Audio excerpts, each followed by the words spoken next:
नमस्कार, मैं विष्णु शर्मा आप सभी का आपके ही अपने चैनल विष्णु एटीपी में हार्दिक स्वागत करता हूं। और आज फिर मैं लेकर आया हूं बहुत ही अच्छी स्टोरी। जी आप सभी को पता है स्टोरी से हमें क्या क्या सीखने को मिलता है। एक तो हमें रीडिंग सीखने को मिलता है, मैं पढ़ के बताता हूं आपको एक एक वर्ड को अच्छे से, ताकि ऐसे कठिन कठिन शब्द जब आपको दिखे तो आपको कन्फ्यूजन होते है इसे डिसिप्लिन पढ़े कि डिसाइपल पढ़े कि डिस्प्ली क्या पढ़े। बहुत सारे कन्फ्यूजन है, ब्रिलियंस लिखा हुआ है लेकिन बहुत सारे ब्रिलियंस मतलब अलग अलग उच्चारण करते हैं। तो यहाँ पे होता क्या है, कठिन कठिन जो भी वर्ड्स है डिफिकल्ट है, तो जब मैं पढ़ के सुनाता हूँ उसका सही प्रोनाउंस करता हूँ, प्रोनाउंसिएशन मेरी सही होती है, तो आप लोग सुनेंगे तो आपको भी क्या होगा, सही चीज़ आपको पता चलेगा कि वर्ड को सही उच्चारण कैसे करते हैं। पहला आप ये सीखते हैं। दूसरा आपको एक एक वर्ड की मीनिंग बताता हूँ, इसका मीनिंग क्या है, इसका मीनिंग, इसका मीनिंग। तो इतने सारे वर्ड्स के आपको मीनिंग भी जानने को मिल जाता है। तीसरा चीज़, कहीं पे कोई हेल्पिंग वर्ब है और वहाँ पे यहाँ पे आईएनजी क्यों लगा है, क्या यूज़ हुआ है, हैव हैड, जो भी आपका हेल्पिंग वर्ब है उसका भी आपको कारण बताता हूँ, क्यों यहाँ पे ऐसे लगा हुआ है और क्यों हमें इसे क्या पढ़ना चाहिए वो भी आपको बताता हूँ। और साथ ही साथ ट्रांसलेशन तो हम करते ही करते हैं, तो इतनी सारी फायदा इससे हमें होता है। तो इस स्टोरी को हम आज देखेंगे। एक ये जो है आप हमारे गुरु हैं, एक गुरु है और इनके शिष्य हैं दो, उन्हें क्या शिक्षा दे रहे हैं, क्या लेसन दे रहे हैं, वही आज की स्टोरी का टाइटल भी है। देखिए, द सेंट्स लेसन। सेंट्स यानी संत का, ये कॉमा लगा अपॉस्ट्रोफी, यानी का की के, यानी सेंट्स यानी संत की, लेसन यानी शिक्षा, यानी लेसन यानी होता है सीख, यानी संत की सीख। तो एक संत की सीख क्या है, पाठ क्या है, वो आपको पता चलने वाला है। वैसे तो लेसन का हम यूज और क्या करते हैं कि आज हम कौन सी पाठ पढ़ेंगे, आज कौन सा लेसन मैम, लेसन नंबर क्या है, तो लेसन का मतलब पाठ सीख वही होता है। ठीक है, अब देखते हैं, स्टार्ट करते हैं आज की क्लास। सबसे पहले कर देंगे वीडियो को लाइक, नहीं करते हैं थोड़ा वेट कर लीजिए, आपको पसंद आएगा तो आप लाइक कर लेंगे। ठीक है, तो देखते हैं यहाँ पे सबसे पहले पहला लाइन देखते हैं। टाइटल आपको बता दिया हूँ कि संत की सीख। अ सेंट, एक सेंट यानी होता है संत, ठीक है, एक संत, वॉज यानी थे, वंस एक बार, एक संत थे एक बार, प्रीचिंग, तो PREA को हम प्री ऐसे पढ़ेंगे, प्री, और CH का च होता है और ING यानी इंग, तो प्रीचिंग इसे इस प्रकार से उच्चारण करेंगे। वंस प्रीचिंग यानी उपदेश। अब यहाँ पे ING लगा है, ठीक है, प्रीचिंग ING लगा हुआ है। यहाँ पे देखिए वॉज लिखा हुआ है, वॉज यानी कहीं पे आपको इस सेंटेंस में देखेंगे वॉज या वर लिखा हुआ है, वॉज या फिर वर, और उसके बाद कोई वर्ब है। वर्ब यानी होता है कोई काम हो रहा है, उपदेश देने का काम, खाने का काम, पीने का काम, दौड़ना, खेलना, जो भी कुछ भी काम हो रहा है उसमें यदि ING लगा हुआ है, केवल यहाँ पे प्रीच होता, यहाँ पे केवल प्ले होता, ड्रिंक होता, तो ऐसे नहीं। वॉज के बाद यहाँ पे आप देख रहे हो कोई वर्ब में ING लगा हुआ है, तो वो आपका होता है पास्ट कंटिन्यूअस टेंस। और इसका जो सेंटेंस का जो ट्रांसलेशन कैसे हो जाएगा, a saint was once preaching, एक संत एक बार, वंस यानी एक बार, प्रीचिंग उपदेश दे रहे थे, रहा था, रही थी, इस प्रकार का सेंटेंस बनता है जब वॉज या वर के बाद कोई भी वॉज या वर के जो हेल्पिंग वर्ब के बाद कोई भी वर्ब, कोई भी क्रिया में ING जुड़ा होता है। मान लीजिए होता अ सेंट वॉज ईटिंग, तो एक संत खा रहा था। अ सेंट वॉज रनिंग, एक संत दौड़ रहा था। तो वॉज या वर होता है तो वहां पे पास्ट कंटिन्यूअस टेंस का जो सेंटेंस ये कहलाता है। ठीक है, और प्रेजेंट में क्या हो जाता है, इज होता है यहाँ पे, a saint is once preaching, तो एक तो यहाँ पे वंस नहीं आता है, अ सेंट इज प्रीचिंग, एक संत उपदेश दे रहे हैं, उपदेश दे रहे हैं, एक बार दे रहे हैं ऐसे नहीं होगा, एक संत उपदेश दे रहे हैं, तो इज MR होता तो प्रेजेंट कंटिन्यूअस टेंस का हो जाता है ये सेंटेंस, और वॉज या फिर वर होता या फिर है अभी वॉज जैसे, तो ये आपका पास्ट कंटिन्यूअस टेंस का सेंटेंस है। क्लियर हो गया, ये भी आपको समझा रहा हूँ। तो यहाँ लाइन क्लियर हो गया, सेंट वॉज वंस प्रीचिंग, एक संत एक बार उपदेश दे रहे थे, टू, अब टू क्यों लगाए, टू का ऐसे बहुत सारा मतलब होता है, से होता है, द्वारा बहुत सारा मतलब होता है, लेकिन हम यहाँ पे टू क्यों लगा रहे हैं, उपदेश दे रहे थे लेकिन किसे दे रहे थे, तो किसी को हम जब संबंध बताते हैं किसे दे रहे थे, कहाँ जा रहे थे, जैसे कि आई गो टू दिल्ली है ना, I am going to Delhi, यानी आप कहीं जा रहे हो तो उस जगह का नाम बता रहे हो, तो आप संबंध बता रहे हो, मैं कहाँ जाऊँगा, उस जगह का नाम बता रहे हो। वैसे यहाँ पे उपदेश दे रहे हैं तो किसे दे रहे हैं, अभी पता चल जाएगा आपको। तो जिसे भी दे रहे हैं उपदेश, तो यहाँ पे इसलिए टू का यूज करें, संबंध बताता है। ठीक है, अब देखिए उपदेश दे रहे थे टू हिज डिसाइपल्स, हिज यानी उसके, तो हिज यानी उसके होता है, लेकिन स्टोरी में हम इसे क्या बोलेंगे, अपने शिष्यों को, ऐसे हम बोल सकते हैं। लेकिन हिज का मतलब क्या होता है, उसके। हर होता तो भी उसके, लेकिन लड़कियों के लिए हम हर का यूज करते हैं, महिलाओं के लिए, और हिज हम पुरुषों के लिए। तो संत है इसलिए हिज का यूज किए, हिज डिसाइपल्स, इसे हम क्या पढ़ेंगे, ऐसे डिसिप्लेस ऐसे नहीं पढ़ोगे आप। देखिए इसलिए मैं बोला कि आप, मैं जब पढ़ाता हूँ तो हर वर्ड की आपको उच्चारण करके ही बताता हूँ, इसलिए स्टोरीज बहुत काम के होते हैं। तो इसे आप डिसिप्लेस ऐसे नहीं पढ़ेंगे, आप क्या पढ़ेंगे, डिसाइस, यही का डिसाइपल्स, डिसाइपल्स ऐसे उच्चारण होता है इसका। जी हाँ, आप अपने मन से कुछ भी गलत उच्चारण ना करें, इसे गांठ बांध ले, डिसाइपल्स, और इसका मतलब होता है शिष्य। देखिए मैं लिखा हुआ है शिष्य, सेंट यानी संत, डिसाइपल्स यानी होता है शिष्य। तो सेंट यानी संत, गुरु, साधु आप सभी बोल सकते हैं, और डिसाइपल्स यानी होता है शिष्य। तो किसे उपदेश दे रहे थे, अपने शिष्यों को, डिसाइपल्स। देखिए ES यानी एक शिष्य होता तो केवल डिसाइपल बोलते, लेकिन S भी जुड़ा हुआ है, बहुवचन है, इसलिए डिसाइपल्स, अपने शिष्यों को उपदेश दे रहे थे, इसलिए हमने टू का यूज किया, अपने शिष्यों को, तो संबंध बताने के लिए टू का यूज किया। देखें एक ही लाइन हुआ है, 5 मिनट मैंने ले लिया है, लेकिन आपको डिटेल में समझाऊंगा। फिर देखिए one of the disciples, one of the यानी उनमें से एक, उनमें से एक, डिसाइपल्स उनमें से एक शिष्य, आस्क्ड, आस्क्ड यानी होता है पूछा, आस्क यानी पूछना, ईडी जुड़ा यानी पास्ट टेंस का सेंटेंस हो गया, यानी सेकंड फॉर्म है। आस्क्ड यानी पूछा, आस्क यानी पूछना, आस्क्ड यानी पूछा, उनमें से एक शिष्य ने पूछा, ठीक है, क्या पूछा देखिए, हाउ दे कुड, हाउ यानी कैसे, दे कुड, दे यानी वे यानी वही शिष्यों के बारे में बात करें कि हाउ दे कुड, कि कैसे वे, कुड यानी होता है सकना, कैसे वे कर सकते हैं, कैसे वे कर सकते हैं। अब क्या कर सकते हैं, कैसे वे, एक उसमें से संत क्या पूछ रहा है कि कैसे हम कर सकते हैं। अब क्या कर सकते हैं उसके लिए आप देखिए, बी इंडोर्ड, अब यहाँ पे इंडोर्ड लिखा है यानी कि संपन्न, कैसे हम संपन्न कर सकते हैं। अब क्या चीज को संपन्न कर सकते हैं उसे आप देखिए,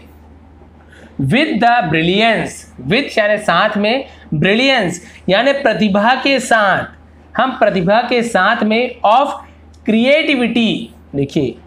क्रिएट, यहाँ पे क्रिएट हो गया, सी ठीक है, टी तक के क्रिएट और आई जुड़ा तो क्रिएटी, क्रिएटी, VI का V, TY का T, क्रिएटिविटी। आप इस प्रकार से तोड़ तोड़ के पढ़ेंगे तो अच्छे समझ आएगा आपको। वैसे ही ब्रिलियंस, एंस पढ़ेंगे, यहाँ तक ब्रिली हो गया, ब्रीली, ब्रिली, और ANC को हम एंस पढ़ते हैं क्योंकि CE का सा ध्वनि निकलता है, सा, C के साथ E हो, C के साथ I हो, C के साथ Y हो, तो हम वहाँ पे सा ध्वनि निकलता है, नहीं तो बाकी जगह C का क होता है। ब्रिलियंस यानी होता है प्रतिभा। तो उसमें से एक जो उसका जो शिष्य है वो पूछ रहा है कि हम प्रतिभा को, जो प्रतिभा की रचनात्मकता होती है ना, कि उनकी जो रचनात्मक प्रतिभा है उसे हम कैसे सुनिश्चित कर सकते हैं, उसे हम कैसे संपन्न कर सकते हैं, कैसे पा सकते हैं। वो बोल रहा है कि हमारे पास कोई प्रतिभा है तो हम उसे रचनात्मक तरीके से हम उसे कैसे पा सकते हैं, कैसे उसे संपन्न हो सकते हैं, कैसे भर सकते हैं। उस बच्चे ने पूछा अपने गुरु से, वही प्रतिभा ने बोल रहा है क्रिएटिविटी क्या होती है, सबके पास कुछ ना कुछ अलग अलग क्वालिटीज़ होती है, कुछ कोई वही जो आप कागज़ दिए उससे एक से एक चीज़ बना लेते हैं, उसी कागज़ का कोई प्लेन बना रहा है, उसी कागज़ से कोई बहुत ही अच्छी चीज़ बना ले रहा है, तो उसे क्रिएटिविटी कहते हैं, यानी कुछ कलात्मकता होनी चाहिए, रचनात्मकता, रचना करने की क्षमता। अब उसने ऐसे पूछा, फिर क्या हुआ देखिए, the disciple meant to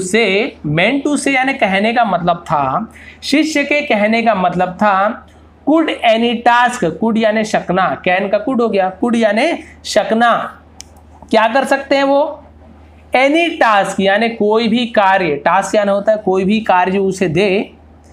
perform by them, perform करना यानी वही कार्य को करना, अच्छे से करना, कि यदि कोई भी वो अपने कार्य को क्या कर सकते हैं, उनके द्वारा किया गया कोई भी कार्य, बाय देम उनके द्वारा, मेक श्योर यानी निश्चित करता है, मेक श्योर निश्चित करता है, ऑफ देयर यानी उनके, क्रिएटिव सेंस यानी क्या होगा, क्रिएटिव यानी रचनात्मक जो उनकी सोच होती है, उनके विचार होते हैं, उनको वो क्या कर सकते हैं, आप हमें ऐसे कुछ काम बताओ जिससे हमारी रचनात्मकता आपके पास आ सके, उभर कर आ सके। अब ये वैसे ही बोल रहे हैं कि प्रतिभा के साथ हम कैसे संपन्न हो सकते हैं, आप बताइए, और आप हमें कुछ काम दीजिए, हम हर चीज़ कर सकते हैं, हम ऐसे कुछ काम कर सकते हैं जिससे हमारी रचनात्मक क्षमता आपके पास आ सके, आप जान सको। तो ठीक है बोले शिष्य ने, चलिए भाई आप लोगों को थोड़ी सी आप लोग को मान के चलो, कुछ सिखाया जाए, कुछ सीख दी जाए। आप लोग बोल रहे हो बार बार क्रिएटिव, हमारे नॉलेज को बाहर निकालिए, कैसे हम कर सकते हैं, कुछ बताइए। तो ठीक है, उन्होंने क्या कहा देखिए,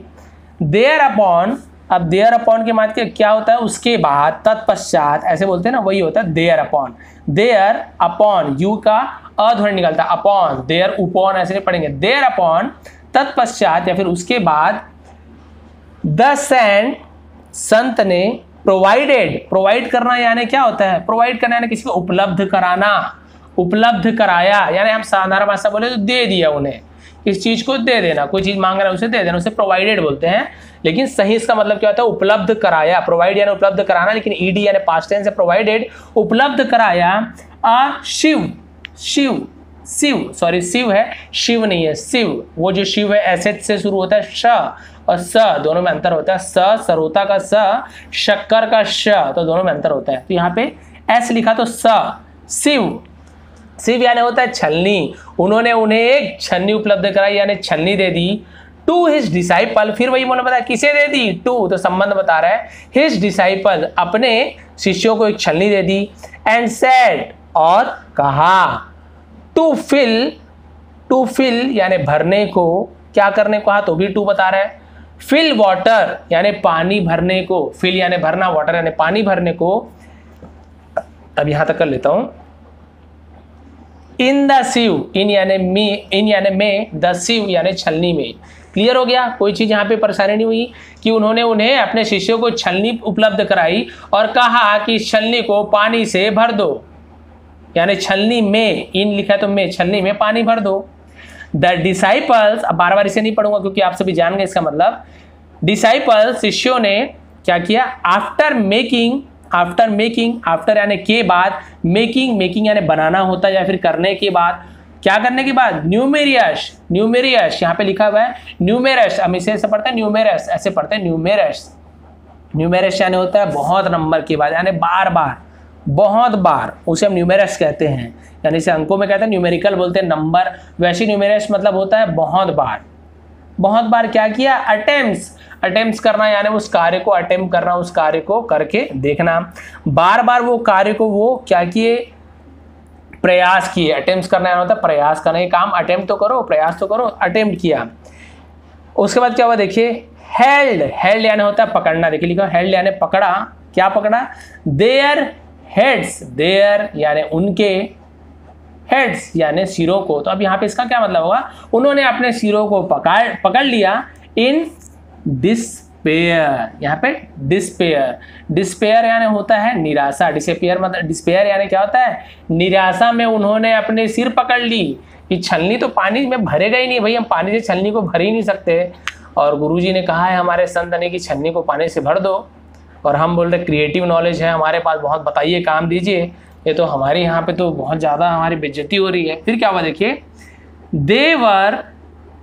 अनसक्सेसफुली, दे यानी वे, वर यानी थे, वे थे, क्या थे,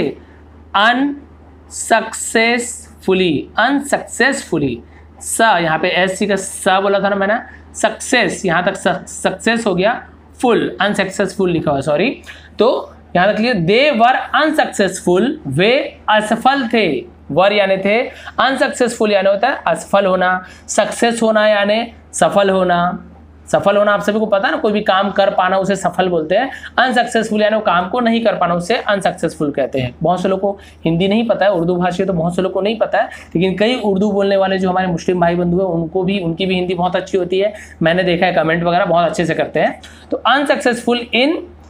कंप्लीटिंग, कंप्लीटिंग यानी पूरा करने में, पूरा करने में, द टास्क, टास्क यानी कार्य को, यहां तक क्लियर हो गया, वे असफल थे कार्य को पूरा करने में, यहां तक क्लियर हो गया, कोई डाउट नहीं है, कोई लाइक नहीं किया तो कर दीजिए अभी भी। देन तब, द सेंट संत, टुक, टुक यानी लिया, टेक यानी लेना, टुक यानी लिया, तो टेक का ही पास्ट टेंस टुक है, लिया, द शिव, द शिव यानी छलनी को लिया, एंड और थ्रू, थ्रू यानी फेंका, तो ये देखिए थ्रू किसका सेकंड फॉर्म है, थ्रो का, थ्रो यानी फेंकना, लेकिन हम ऐसे थोड़ी बोलेंगे उन्होंने फेंकना, हम क्या बोलेंगे उन्होंने फेंका, इसलिए हम सेकंड फॉर्म का यूज किया थ्रू, और फेंका, इट, इट यानी इसे या फिर उसे, तो किसे उसे, छलनी को, अब पास्ट टेंस इसलिए हम उसे बोलेंगे, उसे फेंका यानी छलनी को फेंका, फार अवे, इसे फार पढ़ते, फार लिखा हुआ है लेकिन फार अवे, फार अवे यानी बहुत दूर, फार अवे यानी बहुत दूर फेंका, इन वाटर, इन यानी में, वाटर यानी पानी, पानी में फेंका, ग्रेजुअली। अब यहाँ पे ग्रेजुअली का मतलब क्या होता है? ग्रेजुअली का मतलब होता है यहाँ पे कि उन्होंने क्या किया, अचानक से धीरे धीरे, ग्रेजुअली यानी होता है धीरे धीरे, पानी में फेंका, ग्रेजुअली, इसे ग्रेजुअली ऐसे नहीं पढ़ेंगे, ग्रेजुअली, ठीक है। ग्रेज, ये तो ज ध्वनि निकलता है, डी यू एक साथ है, तो यहाँ पे ड ज ध्वनि निकलता है, ग्रेजुअली, धीरे धीरे। इट स्टार्टेड यानी यह शुरू हुआ, क्या शुरू हुआ, स्टार्टेड यानी शुरू हुआ, सिंकिंग यानी होता है डूबना, डूबना शुरू हुआ, एंड और दस, तो दस यानी मैंने लिख दिया इस प्रकार, दस यानी दस नहीं बोलेंगे, दस यानी इस प्रकार, और धीरे धीरे वो छलनी क्या हुआ, डूबना शुरू हुआ, इस प्रकार। द सिव यानी छलनी, वॉज यानी था, फिल्ड यानी भरा हुआ, विथ वाटर,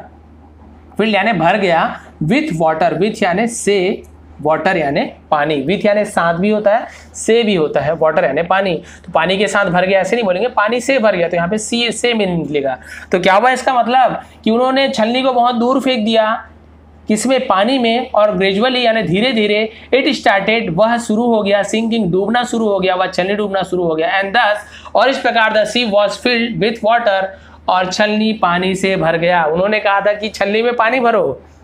जैसे भी भरो, अपनी रचनात्मकता दिखाइए या अपनी क्रिएटिविटी दिखाइए कि आप किस प्रकार से छलनी को आप पानी से भर सकते हैं। लेकिन वो लोग के पास क्रिएटिविटी इतनी ज़्यादा नहीं थी, जितने तो भाई सर के गुरु तो गुरु होते हैं, तो वो क्या नहीं कर पाए। लेकिन इन्होंने शिक्षा दी, सीख दी कि अपने दिमाग से काम लो, रचनात्मक बुद्धि लगाइए। ये आपको सीख मिलती है इससे कि देखिए मैंने पानी से छलनी को भरने को कहा था और मैंने पानी में फेंक दिया, छलनी को देखिए धीरे धीरे डूबने लगी। अब छलनी में पानी भरा हुआ है कि नहीं? जी हाँ, छलनी पूरा पानी से भरा हुआ है। तो ये थी आज की सीख। कहानी पसंद आई हो, समझाने का तरीका पसंद आया हो, हर एक चीज़ को समझाया हूँ, उसके बाद भी कुछ समझ नहीं आया तो प्लीज़ कमेंट करेंगे, मैं ज़रूर उसका निवारण करने की कोशिश करूँगा। आप सभी का बहुत बहुत धन्यवाद। आपका दिन शुभ रहे और ये आज शाम को आने वाली है। बहुत बहुत धन्यवाद।